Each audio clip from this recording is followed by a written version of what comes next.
दुनु जो बनवा धाके सुतेला सजनवा सखिया।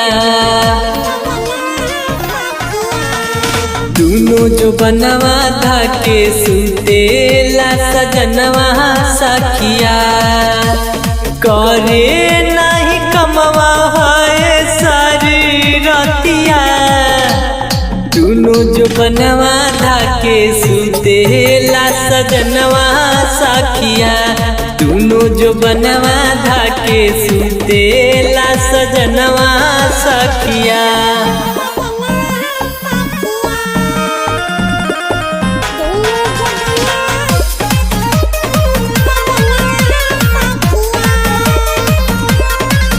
कितनो दूधवा हरदी पियाई हो, हम लगवाए अपना सुताई हो।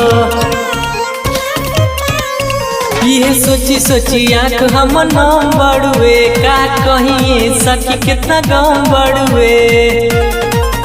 खाली करे लाई बतिया सारी सारी रतिया।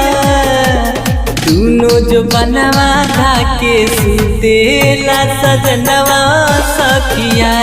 दुनो जो बनवा धाके सुतेला सजनवा सखिया।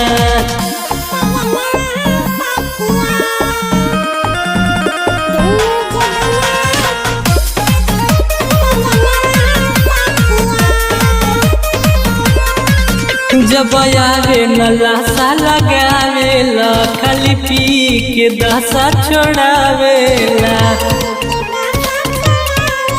कबो दारू वगैरह बिसकी ही मारे, नहीं तन को अरे असरम बाड़े। मन करे हम बिछाई अलगा खटिया।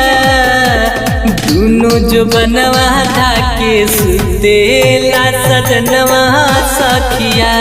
दुनो जो बनवा धाके सुतेला सजनवा सखिया।